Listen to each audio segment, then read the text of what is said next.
कांग्रेस ने इसलिए अपना देखिए इसमें तो हाथ जलना तय था। नीतीश का हाथ जल रहा, नीतीश को बुझा नहीं रहा है, नहीं बुझा रहा। मैं आज भी उनका बयान दे रहा था, उनको बुझा नहीं रहा। सोच रहे कि मैंने हमको तो बहुत बड़ा तमगा ले लिए हैं, हम तो जाति जनगणना करा दिए ना। उन्होंने कहा है कि अरे ये तो सब जानते हैं कि भूखे कितने हैं। यादवों को टारगेट किया जा रहा है और इसका रिएक्शन जानते हैं, यादव दे रहे हैं।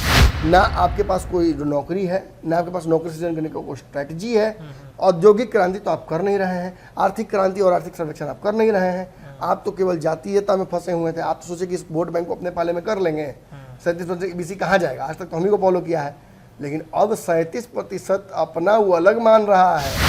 आपको रोजगार देने का राशन है, आप कौन सा रोजगार में दीजिएगा आरक्षण? कौन सा रोजगार? मनरेगा में क्या रोजगार है भारत बिहार सरकार के पास? दरोगा, सिपाही। अरे ये केंद्र सरकार करती जाति जनगणना तो भले हमको फायदा होता, पिछले समाज को फायदा होता। ये बिहार सरकार के पास कौन सा रोजगार है कि 50% तो महिलाओं के पास है। उसमें क्या देंगे ये? शिक्षक आंदोलन कर रहा है, सिपाही भर्ती का आप देखिए ना क्या उसका स्थिति है, पेपर लीक हो जाए। आरक्षण किसमें देंगे? नमस्कार, भारत लाइव देख रहे हैं आप और ये गेम बड़ा है।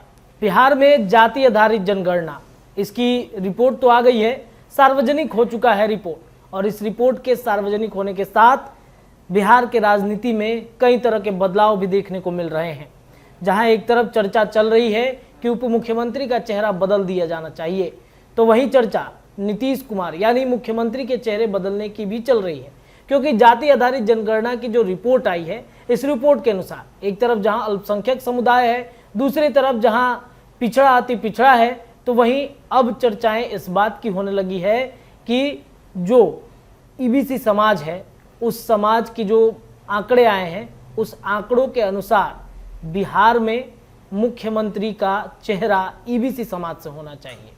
क्या नीतीश कुमार ने जाति आधारित जनगणना की रिपोर्ट जारी करके वो अब फंस चुके हैं? इस विषय पर आज हम विश्लेषण करेंगे। हमारे साथ हमारे सर हैं दमन मिश्रा सर हैं, इनके पास चलते हैं और चर्चा करते हैं कि नीतीश के लिए डेथ वारंट ईबीसी का विरोध अपने पार्टी में ही शुरू हुआ, विरोध पड़ा घातक। एमवाई और लॉकुश टूटते ही भाजपा आगे आ चुकी है। चलते हैं सर के पास, जुड़ते हैं, जानना चाहेंगे सर, नीतीश कुमार की जो जातिगत जनगणना की रिपोर्ट है, उसमें ईबीसी समाज कहीं ना कहीं विरोध कर रहा है। जो आंकड़े उन्होंने प्रस्तुत किए हैं, चर्चाएं मुख्यमंत्री को लेकर के हो रही हैं, तो क्या उनके लिए ये दाव जो उन्होंने लगाया है वो उल्टा पड़ता हुआ दिख रहा है? उल्टा तो पड़ेगा ही पड़ेगा, क्योंकि अब आप कहिए कि बेईमानी हो रहा है जी। आप कहिए कि नहीं, सब कोई अपना अपना हिस्सा वापस कीजिए, सब जो एक जगह जोड़ेंगे जी। और फिर उसको बांटेंगे, जिसका जितना जनसंख्या उस आधार पर। और जब आपने वापस ले लिया और जब बांटने की बारी आई तो पता चला कि हमसे आपने 2 लिया था, लेकिन अब हमारे घर में 5 परिवार है तो 5 देना पड़ेगा। तो आपको तो बेचैनी धरेगी ना। जी जी। आप सोचे थे कि मैंने कि किसी और पे हमला करने का, कुआं खोदे किसी और के लिए, गिर गए उसमें खुद। ठाकुर का कुआं जी। अब ठाकुर उस कुएं में तो बहुत पहले ही तो 7 पुष्ट से भूत बना हुआ है। अब आप गिरे हैं तो कुआं तो आपको ले ही बीतेगा। ठाकुर भी अंदर वेट कर रहा है आपका बहुत देर से।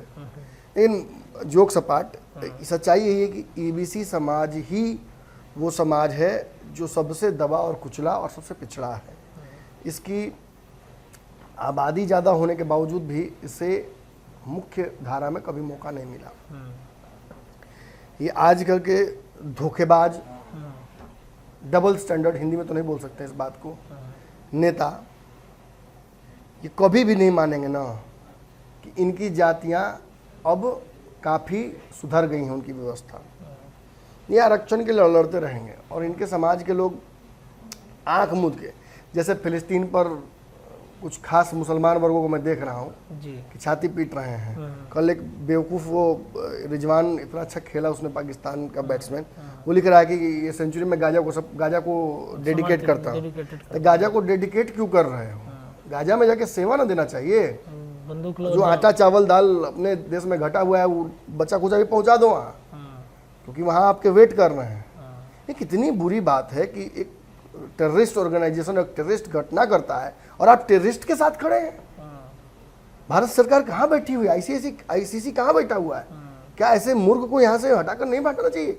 ये क्या एक भावना नहीं पैदा करने की कोशिश कर रहा है मुसलमानों के में? क्या भारत के मुसलमानों में भी ये भावना नहीं डालने की कोशिश कर रहा है कि आपको गाजा खड़ा होना चाहिए? जी बिल्कुल। क्यों खड़ा होंगे गाजा के साथ? क्या किया गाजा ने हमारे लिए? हमारा इजराइल के साथ एक अच्छा ताल्लुकात बना हुआ है, हमारी उनके साथ अंडरस्टैंडिंग है, हम क्यों खड़े होंगे फिलिस्तीन के साथ? जस्ट बिकॉज कि एक मॉस्क वहाँ अल अक्सा पड़ा हुआ है, क्या पूरे देश भर में मॉस्क की कमी है क्या?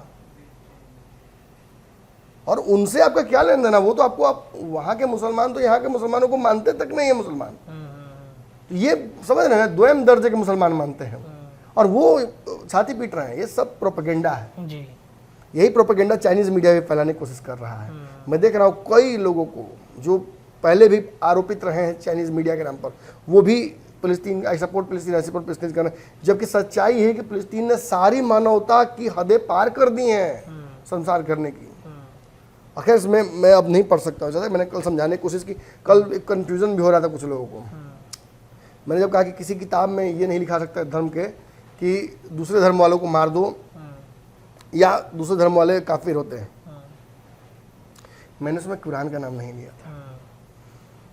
जैसे मनुष्य स्मृति को गलत समझा जाता है, उसके अनुवादों को गलत तरीके से लिटरली लिया जाता है, वैसे ही जिसमें जो काफिर वाली बात लिखी गई है कुरान में, उसको लोग लिटरली लेते हैं। उसमें बहुत स्मार्ट एक व्यक्ति ने कमेंट भी किया है कि अक्षरशः पालन नहीं कर सकते हो, दीन की बातें दिमाग लगाकर फॉलो करनी होती हैं। उसी तरीके से जो इतनी सारगर्भित पंक्तियां लिखी हुई हैं, कवि ने सागर में गागर भर दिया है, गागर में सागर भर दिया, उल्टा बोल दिया मैंने, गागर में सागर भर दिया है, आप एक के बार पी जाइएगा, समय लगेगा, रुको, इतना आसानी से नहीं, समझिए। खैर हम इसमें भी नहीं पढ़ेंगे। निश्चित तौर पर मैं यहाँ ये कहना चाहता हूँ कि एक बड़ी जनसंख्या है ईबीसी की, जिन्हें मुख्य धारा में आने का मौका नहीं मिला, जिन्हें नेता के तौर पर भी अपने समाज के नेता नहीं मिले।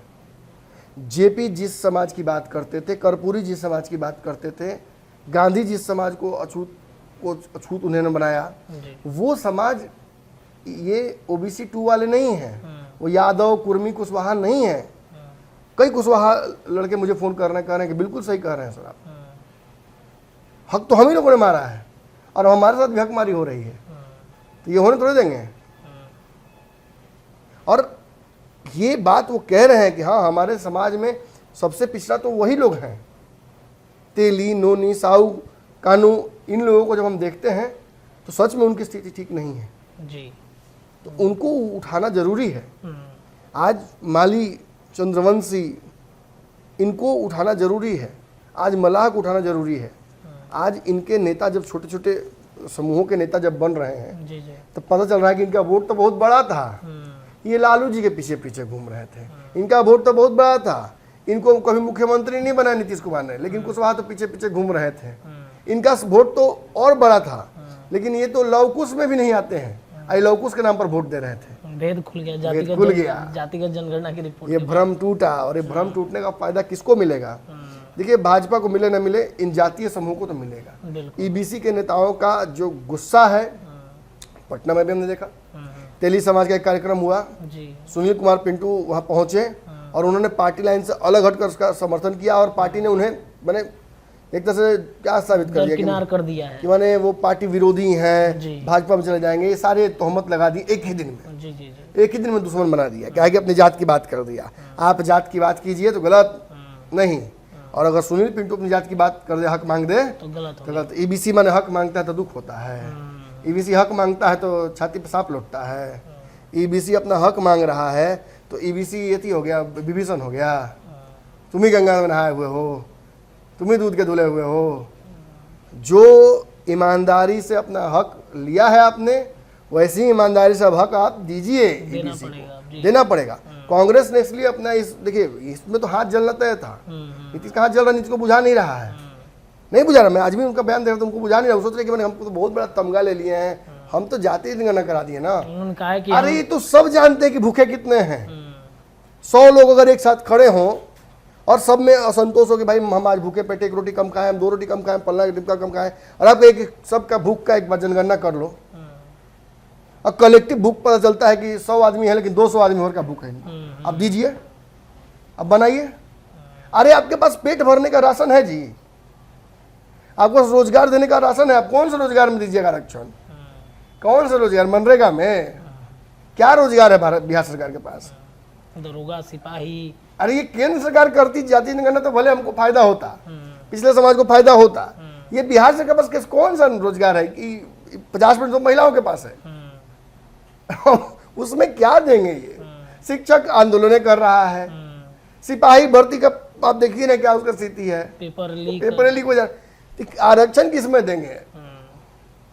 बहुत बड़ी गलती हो गई है।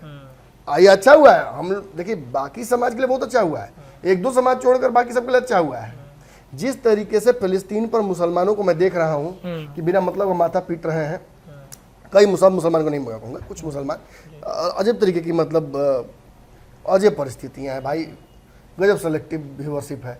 एक वो इजराइल की गलतियां 2 साल पहले 5 साल पहले की दिख रही हैं, आज फिलिस्तीन ने जो गलती की वो नहीं दिख रहा है किसी को नहीं दिख रहा है। महिलाओं को उन्हीं के खून में, अरे आज तो मैं बहुत और बुरा स्थिति मैंने देखा कि कुछ तस्वीरें उस दिन की आज रिलीज हो रही हैं कि महिलाओं के साथ साथ भ्रूण को भी मारा गया है। जी जी जी जी बिल्कुल, गर्भवती महिलाओं को उसी स्थिति में मार दिया गया है। आप बताइए किसको जस्टिफाई आप कैसे कर पाइए? लोग फिलिस्तीन के साथ खड़े हैं, कैसे जस्टिफाई कर पाइएगा? एक तो वैसे ही आप अपने धर्म को खुद बदनाम कर रहे हैं और फिर आप उस धर्म की आड़ में बदनामी और झेल रहे हैं। आपने कल भी सर पंचनामे में चर्चा किया कि वो लोग पहले खुशी मना रहे थे और आप छाती पीट रहे हैं कि पहले ही रोकना चाहिए था। जबकि इजराइल महिलाओं को टारगेट नहीं कर रहा है अभी, तो वो अपने भाई आपने उसके घर में घुसकर महिलाओं बच्चों को मारा है तो वो तो मिलिट्री एक्शन लेगा ही, और वो बॉर्डर एरिया में बम गिरा रहा है, वो शहरों में बम गिरा रहा है जहाँ पे मिलिट्री से बैठे हुए हैं। अब वहाँ जो उग्रवादी हैं उनके सब आ रहे हैं तो चित्कार पुत्कार मचा रहा है लोग। शहरी लोगों को बोला है कि खाली कर दीजिए शहर को, आप हम आपको नहीं परेशान करेंगे। बिल्कुल ये बात इजराइल ने कही है, और इजराइल के साथ पूरा विश्व के जो वो लोग जरूर खड़े हैं जो इसे टेररिस्ट और घटना मान रहे हैं जी। बाकी चीन, रसिया और पाकिस्तान और बाकी लोग तो मजा ले ही रहा है। खुद के मैंने घर में आटा नहीं है, दूसरा को मैंने क्या बोला जाए छोटे पढ़ेंगे। मैं वही कह रहा हूँ कि जिस तरीके से ये एक मुसलमानों को उस तरफ मोड़ने की कोशिश की जा रही है, उसी तरीके से मैं देख रहा हूँ कि एक पैटर्न आ गया है कि जब से यादवों की जनसंख्या सबसे ज़्यादा हुई है, यादवों को टारगेट किया जा रहा है, और इसका रिएक्शन जानते हैं यादव दे रहे हैं सोशल मीडिया पर। जस्टिफिकेशन, अरे जस्टिफिकेशन क्यों देना? ये आपने किया है, ये यादवों ने किया है क्या जनगणना? ये तो नीतीश कुमार ने किया है, ये तो कुर्मी समाज के एक बड़े नेता ने फैसला लिया है। तो अगर नीतीश कुमार फैसला ले रहे हैं तो उसमें यादवों को अपने यहाँ जस्टिफिकेशन देने की जरूरत नहीं है। आप चुप रहिए एकदम, आप होने दीजिए जो हो रहा है। ईबीसी अपना हक मांग रहा है, मांगने दीजिए। अरे आपका हक थोड़ी दे लेगा, आप तो 14% है, आपको तो अलग हक मिला हुआ है रिजर्वेशन।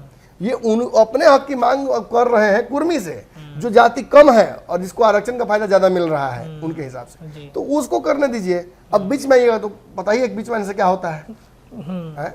अब भारत और लड़ रहा हो, भारत लड़ रहा हो, पाकिस्तान लड़ रहा हो, बीच में बांग्लादेश आ जाए तो क्या होगा? दबाएगा दोनों तरफ से। एशिया कप में हुआ वही होगा, दोनों तरफ से गोली खाएगा।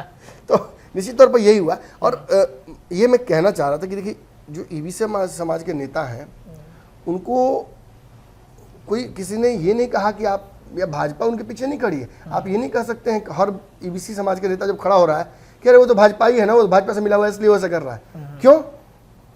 आज अपने आरक्षण के लिए, आज अपने हक के लिए अगर उठकर खड़े हुए हैं, और कांग्रेस ने देखिए अपना स्मार्टली अपने आप को अलग कर लिया है कि भाई हम इसमें नहीं है, हम तो मांग ही रहे हैं कि ईबीसी को उसका हक मिले। तो पहले ही गेम खड़ दिया है बोल के कांग्रेस। लालू भी कह दिए कि अरे तो सब वक्त के साथ हो जाएगा।